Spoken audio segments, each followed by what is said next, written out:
Oke, selamat pagi teman-teman. Alhamdulillah kita ketemu lagi di Belayang Bendungan. Kali ini Belayang Bendungan agak spesifik ya. Kenapa? Karena selama ini kita berada di luar kantor. Tapi kesempatan yang baik ini kita akan bincang-bincang ke SDA Muda. Perkenalkan, beliau adalah, atau gini aja deh, Mas Aris bisa memperkenalkan sendiri. Silakan Mas Aris. Ya, perkenalkan nama saya Aris Rinaldi. Saat ini saya bekerja di Kementerian PUPR, Balai Bendungan. Oke, Mas Aris. Saat ini beliau bekerja di Balai Bendungan. Sesuai anjuran pemerintah kita ada berjauhan, Mas Aris. Oh ya, jadi physical distancing, Pak. Ya. Nah, kita kemarin sudah bekerja di rumah. Dan kita juga bekerja di kantor. Ini kesempatan yang baik kita lakukan atau kita ngobrol atau bincang-bincang. Kenapa? Biar kita melakukan sesuatu waktu-waktu kosong kita isi dengan yang positif. Nah, bincang-bincang kali ini dengan profesional muda, Mas Aris Rinaldi. Kalau boleh tahu, Mas Aris sudah berapa lama ya bekerja atau mengabdi di PUPR? Kebetulan Pak, untuk saya sendiri masuk di Kementerian PUPR-nya formasi CPNS tahun 2017. Berarti kurang lebih dari awal masuk sampai sekarang itu kurang lebih plus minus 3 tahun Pak, dari 2018 ke 2020. Kalau boleh tahu lulusnya tahun berapa? Lulus kuliah S1-nya 2011, terus saya kerja di beberapa perusahaan Pak. Tahun 2015 saya dapat kesempatan beasiswa LPDP, lalu saya lanjut sekolah S2. Tahun 2017 lulus, ada pembukaan PPR di tahun 2017, saya daftar keterima. Alhamdulillah. Jadi di dalam perjalanan sebelum di PUPR sudah melanglang buana ya, kalau dibilang sudah bekerja di beberapa instansi. Ya. Namun teman-teman, kita dengar juga Mas Aris ini adalah seorang penulis. Saya sudah baca bukunya. Ini teman-teman kalau tidak percaya, Hidrologi Pertanian. Sangat-sangat produktif dalam tulis menulis, dan ini sudah dibukukan. Boleh dong cerita perjalanan menulis buku dan pengalaman menulis di beberapa media. Silakan Mas. Jadi memang setelah saya lulus 2011 itu saya sempat bekerja di pertambangan, lalu saya bekerja di BUMN bandara dan di industri migas sebagai konsultan.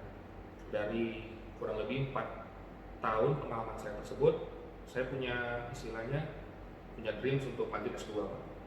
Tapi saya pengen S2-nya itu linear dengan S1 saya. S1 saya kebetulan teknik sipil, bidang khususnya geoteknik.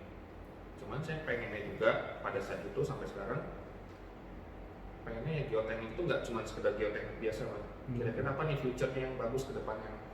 Nah, ke depannya ini kalau menurut saya pribadi memang yang bagus itu bidangnya ada 3, food, engineering, sama water. Nah, water ini kalau relate sama geoteknik seperti apa? Nah, kebetulan di S1 pelajarannya umumnya air permukaan, Pak. Air permukaan. Lalu menurut saya, oh ini geoteknik sangat berkaitan dengan air bawah tanah nih. Ya udah, memang dari segi pekerjaan juga nyambung, dari segi S2-nya juga ini spesial buat kedepannya. Lalu saya ambil S2 groundwater hydrogeology. Lalu memang ketika saya dapat beasiswa, terus kuliah S2 hydrogeology, saya pengen dong sesuatu yang nggak cuma sekedar tesis, Pak. Jadi ya dari awal kuliah memang saya cicil bikin buku, cuman temanya itu masih umum, Pak, hydrogeology. Nah, saya kesempatan tahun 2016 summer school di Jerman, dan di situ dapat inspirasi bahwa hidrogeologi pertanian sangat menarik untuk dibahas, dan mungkin ini buku yang sangat spesifik dan satu-satunya di Indonesia saat ini untuk tema ini. Sip, bagus sekali Mas Aris tadi sekilas terkait dengan hidrologi pertanian ya.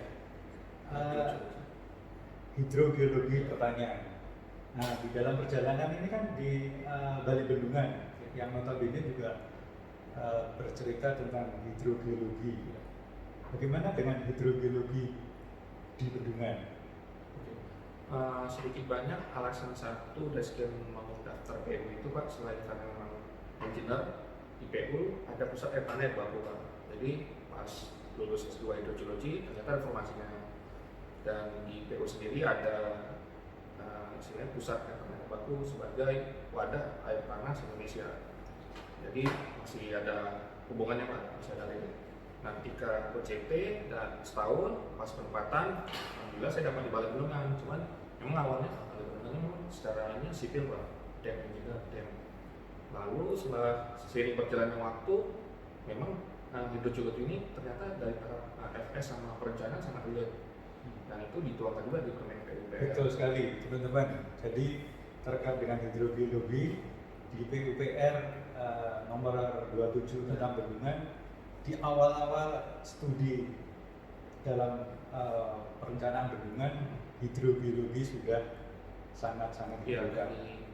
Di stage di situ bahwa studi hidrogeologi ini tahapan awal yang mungkin berpengaruh terhadap perencanaan bendungan. Dan kayaknya ini di luar sana belum banyak yang ini ya Pak, mengeksplor terkait dengan hidrogeologi ya. Iya Pak, mungkin lebih umumnya hidrogeologi itu lebih ke pertambangan atau migas, tapi untuk sipilnya sendiri kita masih sedikit yang berkecimpung di situ. Oke, sip. Bagus sekali nih Mas Aris. Nah, Mas Aris tadi saya ingat kata-kata punya dream. Nah, kita kan sudah tiga tahun ya di Balai Bendungan. Nah, sekarang kita punya dream next-nya. Bisa long term, short term, maupun mid term. Boleh dong cerita dream ke depannya? Kalau dreamnya sendiri Pak, dari ketika saya pertama kerja itu memang saya istilahnya ada punya mentor Pak Hamsul, bahwa memang kira-kira dengan saya bekerja di sini saya bisa potensi untuk S2 nggak? Ternyata di beberapa tempat kerja saya itu cukup untuk S1 saja. Jadi makanya saya memutuskan pindah kerja dan mencari beasiswa. Kemudian saya dapat LPDP, provide untuk sekolah S2 hidrogeologi. Nah, satu alasan lainnya ketika saya daftar PU itu juga bahwa mungkin kalau di kementerian itu kita possible untuk lanjut S3. Dan dream saya juga pengen lanjut S3 dan menjadi ahli minimal sesuai dengan bidang saya. Nah, teman-teman nih, jadi kita sudah harus mempunyai dream ya. Tadi terkait dengan S3. Kalau boleh tahu, pengen di luar negeri atau dalam negeri? Kalau pengennya sih Pak, karena kebetulan S1 S2 saya dalam negeri dan banyak masukan dari teman-teman dan dari mentor keluarga, kalau bisa luar negeri. Nah, sip, kalau bisa. Luar negeri itu juga banyak, Pak Aris. Ya. Di Eropa, Asia Tenggara, atau di mana? Pengennya di luar negerinya, kalau nggak Eropa atau Jepang. Kebetulan sebelum masuk PU saya udah visit ke kampusnya di daerah THA atau di Kyoto University. Nah, saya duluan masuk PU jadi saya tidak bisa melanjutkan kuliah. Jadi ada dua opsional ya, Ya, pengen ke Jepang atau ke Eropa. Jadi dua pilihan yang sangat bagus. Ya. Kalau Eropa saya belum bisa cerita banyak, tapi kalau Jepang, alhamdulillah saya sudah 2 kali ke Jepang. Jadi kesempatan untuk belajar banyak sekali. Nah, mimpi itu sebenarnya kayak vibrasi kita bisa pancarkan. Tadi cuman kapannya Mas Aris? Ya, kampanye itu memang kalau di luar dari istilahnya kementerian Pak, mungkin saya bisa step-stepnya itu bisa lebih jelas. Kalau di sini kan kita ada sedikit aturan birokrasi yang nggak bisa dilewati seperti itu. Tapi memang udah ditulis dalam resolusi bahwa tahun segini sebelum umur segini kita harus berangkat gitu. Nah, sip, saya ingat kata-kata resolusi ini. Jadi teman-teman di luar sana ada success before 30. Nah, ini salah satunya Mas Aris ini. Jadi kata kuncinya kita harus punya mimpi, dan kalau juga ada resolusi dan juga ditulis juga ya Mas Aris. Resolusi ditulis Pak, setiap tahun diperbarui. Nah, Mana yang possible, mana yang nggak possible. yes. Kenapa? Kadang-kadang di luar sana itu untuk menulis saja tidak berani. Mudah-mudahan dengan ditulis minimal 80% bisa tercapai. Ya, karena kalau nggak ditulis Pak, pendapat pribadi saya memang kita kadang terlalu mengawang-awang, nggak ada batasannya. Terus kita mencoba flashback lagi ke yang lama, bisa lupa, ambiar. Oke, ambiar. Dan teman-teman, kata kuncinya adalah dream come true, be happy. Be happy. Oke, terima kasih kita ngobrol bareng pada sore hari ini atau pagi hari ini, sama saja. di luaran bekerja di kantor, alhamdulillah kita mengisi waktu di kantor dengan ngobrol bareng pada pagi hari ini. Terima kasih. See you. See you. Jangan lupa follow, subscribe channel Om Joko dan Aris Rinaldi. Semuanya free. Free. Thank you. Thank you.